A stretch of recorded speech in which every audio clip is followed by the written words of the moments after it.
Nahihirapan kayo mag-content? Ako nga ito, oh. Martes pa lang ngayon natapos ko ng aking weekly challenge.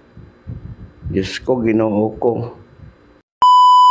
Sa totoo lang guys, wag na wag kayong magpapapressure sa weekly challenge na yan. Ang weekly challenge na yan is guide lang yan kung papaano mapapabilis or mapapaganda yung dashboard mo.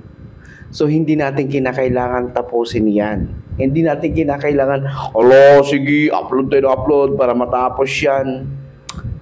Hindi po natin kailangan tapusin yan.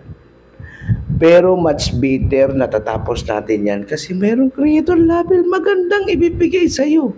Pag natapos mo yan, magugulat ka na lang, ang daming followers na papasok sa'yo.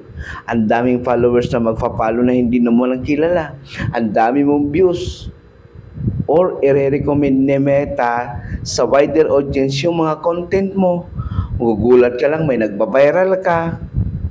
Diba? Magugulat ka lang, ka-upload mo lang, may 1,000 views na. Magugulat ka lang, may 0.1 na.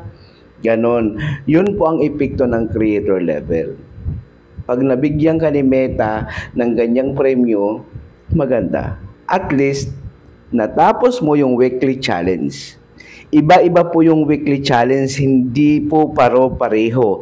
Depende po sa level mo ang ating weekly challenge. Dati nga, ilang followers ang hinihingi sa akin? 150, may 60, may 50, minsan may 10. Iba-iba. So, kinakailangan natin tapusin. Ito naman, sa followers naman, hindi, Diyos ko, ang dami, hindi ko makukuha yung 10 followers, hindi makukuha 50 followers. Guys, madali lang kunin ang followers. Makipag-engage ka lang, mag-comment, mag-react ka doon sa pinanood mo. Maaaring 10 ang pinanoran mo, 10 kinumental mo, 10 ang iniwanan mo ng baka, 10 din ang babalik sa'yo. O kung hindi lang 10, kasi isang linggo naman yun. Meron kang nakuhang 50 or 100 kang nakomentan, 100 mo naman napanood. Isi, pag may bumalik sa'yo 50, edi good. Makukuha mo na agad yung 50 followers. Ganun lang kasimple. Masa mo yung mag-follow to follow ka. Kasi ganun pa rin yan. Sa follow to follow, alam ni Meta, alam ng AI kung saan ang gagaling ang followers mo. Pinalo ka lang, hindi nga nanood, hindi nag-react, hindi nag-comment, basta pinalo ka lang. Kinabukasan, unfollow ka pa. O diba? Mas maigi, organic po ang gagawin po natin. Manood, yung tinatawag na BCR. Video, comment, reaction. Yun po ang BCR, ha? So, ang gawin po ninyo, manood, mag-comment, or mag-iwan ng bakas. Yun ang importante doon. Okay? Then, yung sinasabi kong weekly challenge na yan, huwag kayo magpapapressure dyan. Kasi, guys, guide lang yan. Tapusin mo hindi okay lang. Walang mangyayari sa account mo.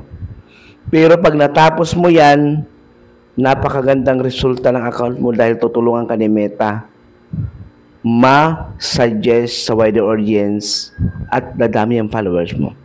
So, ganun lang kasimple. Ha? Ikaw, oo. Huwag ka mo papipresyo sa weekly challenge, ha?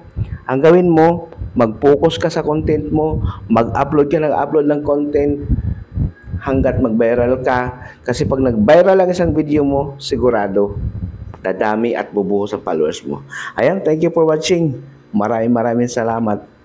Bye-bye. Don't forget to like and share. Follow for more videos. Thank you. Bye-bye.